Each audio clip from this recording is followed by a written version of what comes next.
Throughout her life, Her Majesty the Queen, my beloved mother, was an inspiration, an example to me.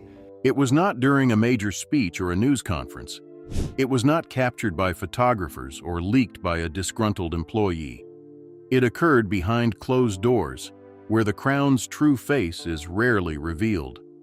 A supposedly secret chat between King Charles III and one of his most trusted advisors. The two had been discussing typical royal issues such as press strategy, public engagements, and the ongoing generational divide. But suddenly, the tone changed. The talk shifted to the family's developing tension, Diana's lingering shadow, and the power shift taking place right beneath the king's nose. That's when it occurred. She wrecked everything. I despised her. 7 words, whispered, bitter, filled with decades of pain, remorse, and quiet rage. And someone was listening. The audio tape, which lasted slightly more than 15 seconds, was published online by an unnamed source. No context, no confirmation. But the voice was distinct. It was Charles. The public's reaction was immediate and explosive. Who was her? Was it Camilla, the lady he fought the world to make legitimate? Was it Diana, the wife he never understood yet couldn't leave? Or could it be someone newer? Kate, whose growing influence has drawn comparisons to Diana and may have, quietly, rekindled a flame Charles had long suppressed.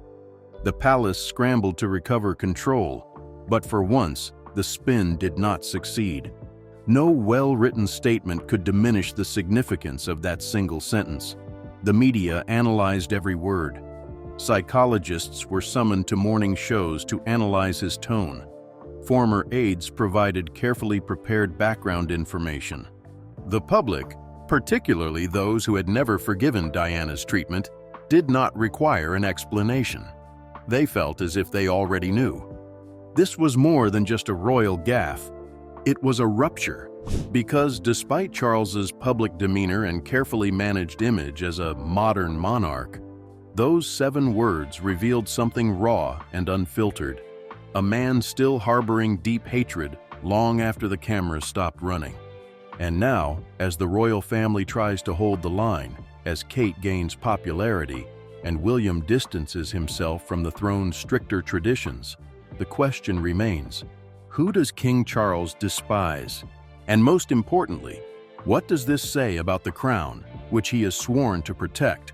From the time he could walk, Charles Philip Arthur George was taught what to say, how to stand, and what not to show, emotion. Born into a monarchy characterized by restraint, Charles grew up not as a carefree child, but as an heir in waiting. While other boys played football and skinned their knees in the dirt, Charles was learning to bow properly and control his impulses. The crown didn't have room for vulnerability. The job of king required distance, formality, and above all, silence. That quiet became his armor. As a child, he was sensitive, shy. Nannies and tutors frequently describe him as thoughtful but reserved. His father, Prince Philip, apparently deemed him soft, while his mother, Queen Elizabeth II, remained emotionally aloof in both public and private life. Affection was unusual, praise is even rarer. And so Charles adapted. He internalized everything. He smiled as expected, sat upright. He repeated the phrases provided to him. But inwardly, he harbored hatred and confusion that had no place in the opulent corridors of Buckingham Palace. He did not break away from the mold as he grew older. Rather, he learnt to wear it more convincingly. By his 30s, Charles had mastered the language of royal survival, niceties, politeness, and the never-ending dance of saying a lot but meaning little. But beneath that surface lay a man extremely conflicted, a soul reared for power, not serenity. Then came Diana. Their marriage was never one of strong romantic compatibility. It was, in many respects, a contract, formed under the weight of tradition and public demand. Diana, young and naive, believed in fairy tales. Charles, experienced and in love with Camilla Parker Bowles, believed in duty. Once again, silence became his plan. Charles maintained his composure while Diana openly called out for love, sympathy, and honesty. He didn't respond to the tabloids. He made no emotional defenses when the world transformed her into a symbol and him into a villain. He just carried on, because that is what he was raised to do. But that silence was not strength. It was repressive. Charles was fuming inside.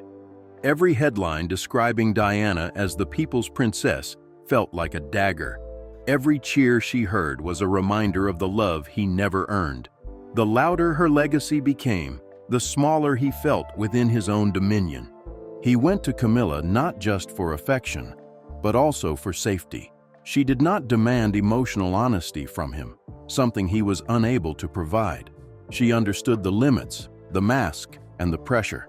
But she too was unable to muffle the noise Diana had made. And when Diana died, tragically, unexpectedly, and far too soon, the quiet broke. The public's sadness was great. The nation wept, mourned, and looked to Charles for accountability rather than leadership. In that moment, he became a symbol of everything the monarchy had failed to offer: empathy, vulnerability, and truth. Nonetheless, he said nothing. Years have passed. The title shifted. He married Camilla. He patiently awaited his moment to rule. He modernized his image, concentrated on environmental issues, and embraced diplomacy. However, the emotional essence of the guy behind the crown remained buried, untouched, and unresolved. Because a life spent in silence does not prepare you to speak. And now, as the monarchy reshapes itself around the younger generation, with William leading with compassion and Kate reflecting Diana's legacy with grace, Charles finds himself trapped in a tempest of his own creation. He never learnt to tell his truth, but now it has spilt out, unfiltered, unguarded, and irreversible. "I despise her." 7 words, not rehearsed, not managed. A snapshot of the man who has spent a lifetime attempting to control what could never completely be silenced. Feeling. Despite the crown's weight, King Charles III has learnt to wear it lightly, or at least convincingly. Despite decades of public scrutiny, the death of his mother, and the transition from heir to monarch, he remained the embodiment of polite reserve. Maybe not beloved, not adored, but stable. Until he was not. It occurred in a room that no camera could see. According to a senior advisor who later corroborated the information on the condition of anonymity, the talk began in the same way that so many others do inside the palace: controlled, careful, and wrapped in royal jargon. Charles had requested a private meeting with 2 senior advisors to address Kate Middleton's growing prominence. She was not defiant. She wasn't loud, but she was everywhere. Her recent public appearances, unaccompanied, unscripted, and extremely emotional, sparked widespread appreciation.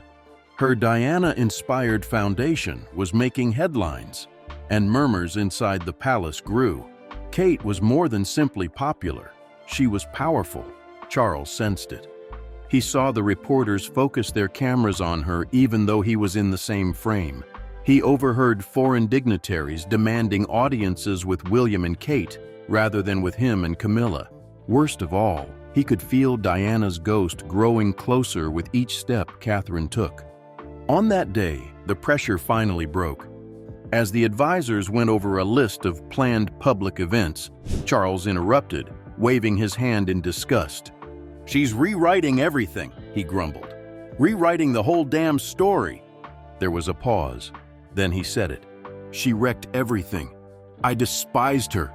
The room went silent. He did not shout it. He did not yell. But those remarks contained the raw emotional truth of a man who had spent his entire life fighting a story he could never control. A man who had secretly loved Camilla, lost Diana in tragedy, and now saw his rule slowly overtaken by a daughter-in-law who represented everything the world wished Diana had lived to become. The assistant who leaked the moment said, "It was not wrath. It was anguish turned into bitterness." He wasn't just referring to one woman. He was talking about all the memories he had lost, all the love he never received. Nonetheless, the 7 words, "I despise her," escaped the palace's gates. The audio leaked within a few days. It is unclear if this was the result of a misplaced device or a purposeful decision, but the entire globe heard it. Even though Charles never said who he was referring to, speculation erupted immediately. Was it Camilla, Diana, Kate, Meghan? There was no official statement that followed, just the customary royal silence, designed to withstand scandal like fog over Buckingham. However, this time, silence was ineffective. Because this was not the headline, this was a confession. From a king who could no longer keep his emotions hidden. From a man who had spent his entire life being courteous while quietly breaking down within. And from a father who watched the world turn towards his son and his late wife's memory with more love than he had ever known. It was an unexpected breakdown. He was never supposed to express the truth openly. When King Charles spoke the now infamous words, "She destroyed everything.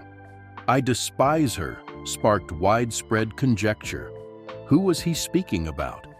The media hurried to fill in the holes, dropping names like Meghan Markle and even Queen Elizabeth. But one name kept emerging, louder and more persuasive than the others: Camilla. For many, it seemed unfathomable. After all, hadn't Charles fought for decades to establish her place by his side? He risked public outcry, rebuilt royal customs, and eventually seated her on the throne beside him. Camilla, formerly derided as the other woman, was now queen consort, dressed in jewels and seated in splendor. However, the public had not seen the emotional residue that never truly washed away. According to palace sources, tensions between Charles and Camilla have been building, not in spectacular outbursts or shattered dishes, but in frigid silences and private confrontations. Camilla has mainly stuck to her script in public, but behind the scenes, she is known to be acerbic, opinionated, and increasingly disdainful of Diana's emotional legacy. The quiet war, Camilla versus Diana's ghost, has long lingered in the shadows of their marriage. And Charles? He's trapped in the center, publicly supportive but inwardly conflicted. Because, despite his efforts to modify Camilla's image, she was never completely welcomed by the public, not like Diana was, or Kate is now. And Charles, who was once adamant about his feelings for her, has apparently grown angry of what she represents. A chapter he can't seem to finish, and a version of himself he can't shake. According to reports, that hatred eventually turned inward. Insiders believe Camilla has become increasingly dominating within the palace. Some even allege she has tried to limit Kate's public appearances in response to the Princess of Wales' growing popularity. Camilla's reaction to the Diana initiative was reputedly furious, since she perceived it as a provocation rather than a tribute. She wants to turn herself into Diana 2.0, Camilla was overheard telling a royal assistant, and no one is stopping her. Charles, who was already feeling ignored by William and Kate's burgeoning power, reportedly buckled under the pressure. His once blind devotion to Camilla began to fray, particularly as public support for the monarchy drifted progressively more towards the younger royals. And then, in that now famous meeting with aides, overloaded, fatigued, and increasingly resentful, he said it. "She wrecked everything. I despised her, not simply out of wrath, but out of regret." He regretted that his marriage to Camilla, which had once been passionate, had become a monument to survival rather than love. Regrettably, in battling for her place in the kingdom, he had lost the hearts of his subjects, and most importantly, remorse that no matter how far Camilla rose, she would never be the queen the world desired. That crown, it appeared, had already been passed, not to Camilla, but to Kate. It also burned. Long after the flowers withered outside Kensington Palace, the nation's united sadness has long been forgotten. Even after her name was taken from royal documents and her image was removed from official occasions, Princess Diana has never left. Not really. Her legacy lives on, not in marble statues or commemorative coins, but in the hearts of the people, the eyes of her sons, and most bitterly for King Charles, in the public conscience that never truly forgave him. Charles has spent decades attempting to manage Diana's legacy. He rarely says her name aloud. When he does, it's restrained, polite, and somewhat clinical. In his public life, she has become more of a phantom of circumstance than the woman he once loved. Behind the scenes, however, people who know him claim her memory is far more powerful and far more devastating. Diana did not only leave behind pain, she left behind judgment. Every time Charles walks onto a stage, he feels it. The unstated comparison, the looks that convey, "It should have been her." Even as king, his approval ratings have never equaled the adoration she commanded with a single grin. And now, as Kate Middleton rises, mimicking Diana's grace, charm, and public kindness, the wound Charles attempted to close has reopened. He notices the headline, "Kate channels Diana at state dinner." He hears it in the ovation when Kate visits a children's hospital or speaks about mental health, issues Diana formerly championed alone. And worst of all, he hears it in William's voice. The eldest son, who once marched behind Diana's casket, now stands behind his wife, admiring her genuineness, compassion, and strength. Charles has never publicly criticized his son's decisions, but insiders say he feels increasingly displaced, not only as king, but also as a parent whose version of royal life is being rewritten in real time. Diana's legacy is traumatic for Charles, and not simply because of what she has lost. It's painful because it has never disappeared, because it continues to throw a shadow over all he builds. Camilla was meant to be the ending, a pleasant ending, the proof that love triumphs in the end. But Camilla is not adored, she has accepted. And that tiny but deep distinction serves as a reminder to Charles that the public will never let go of Diana. And perhaps he didn't. She destroyed everything, he explained. But perhaps he meant she never truly left. Not from the family, not from the throne, not from the guy who once branded her unsuitable, only to find himself years later reigning over her shadow. Diana's story was not silenced. It was handed along to William, to Kate, and to a public that still speaks her name with respect. King Charles views his legacy as a mirror, reflecting on what could have been, what still haunts what is. They never raised their voice. They never issued any statements. They never called Charles or Camilla by name. But make no mistake, William and Kate have rebelled. Not amidst pandemonium, but with silent defiance. From the outside, the Prince and Princess of Wales appear to follow royal tradition with dignity, formal engagements, carefully crafted appearances, and unshakable poise. But behind the surface, something even more profound is taking place. A steady, deliberate rewriting of what the monarchy looks like. And it is happening beyond King Charles's control. Insiders claim Charles has grown increasingly dissatisfied with the couple's independence. Where he expects hierarchy, William proposes partnership. Kate leans on presence, whilst the palace relies on public relations. Their primary focus is on people rather than titles, coronations, or court politics. And this transition has left Charles and Camilla standing in the ruins of their own kingdom. It did not start with a confrontation. It began with Kate turning up where others would not. At pediatric hospices, women's shelters, mental health clinics, places where the crown had traditionally had little or no influence. Each visit was sincere, not a statement, but a signal. We notice you. We are with you. And each time the audience responded with trust rather than applause. Diana previously possessed trust. Kate now holds the trust. Charles noticed. Camilla did as well.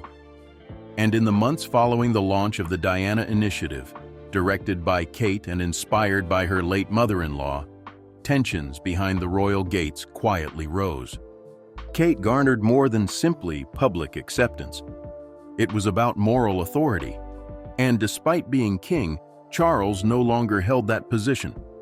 William, for his part, never publicly opposed his father. But his decisions spoke volumes. He reportedly declined many joint appearances with Charles and Camilla following the release of the I Despise Her audio. He missed a pre-arranged engagement under Camilla's patronage in favor of accompanying Kate on an unannounced visit to a children's palliative care center. Those who know William claim his loyalty is with two people, his mother and wife. Both are under attack, one from memory and the other from power. Kate's stealthy ascension has not just replicated Diana's legacy, it has become a continuation, the same authenticity, the same ability to communicate, the same refusal to remain a mute, decorative figure. And in doing so, Kate has created something Camilla never could, a monarchy that people believe in. Charles may wear the crown, but it is William and Kate who will shape the future. And although never saying it openly, their acts speak louder than any royal decree. We will not let history repeat itself. No more silence, no longer in control, no more avoiding the truth for the sake of tradition. This is a new monarchy, one founded not only on heredity, but also on character. And to honor Diana's legacy, William and Kate have discreetly done the most radical thing imaginable. They've abandoned the throne's traditional rules. They started rewriting the story under their own identities. In the end, King Charles was undone by something other than a scandal. It was not an affair. It was not even Diana's ghost.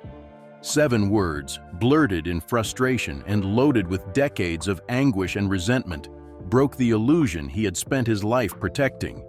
She wrecked everything. I despised her. Whether the statements were directed at Camilla, Diana, or perhaps Kate, they reflected something considerably more profound than a personal quarrel. They revealed the emotional rot beneath the crown, the cost of a life based on control, image, and silence. Charles waited his entire life to become king. However, now that he is, he appears more alone than ever. He sits on the throne but has little influence over culture. He wears the crown, but his son and daughter-in-law are the ones who capture the public's imagination. The monarchy survives on his shoulders, but Kate's generosity and William's calm strength will carry it forward. And therein lies the true tragedy. Because Charles received not only the throne, but also the curse of the crown, the crushing weight of duty without connection, tradition without truth, and power without tranquility. He attempted to flee through Camilla. He attempted to contain it with silence. But in the end, he succumbed to the one thing the monarchy can never control: emotion. Diana's, Kate's, and now for his own. Those 7 words were not intended for the world to hear, but perhaps the world had to. Not canceling a king, not to incite a scandal, but to finally see the cost of the throne's never-ending act. There is a person behind every royal wave, every flawlessly made suit, and every carefully crafted press release. Even a king can break. As Charles retreats farther into formality, William and Kate quietly run a different type of monarchy, one based on connection rather than power, one that does not require erasing the past to shape the future. That, more than any title or protocol, poses a real danger to the old guard. Not a revolution. However, there is a reckoning, because power can provide you with the crown.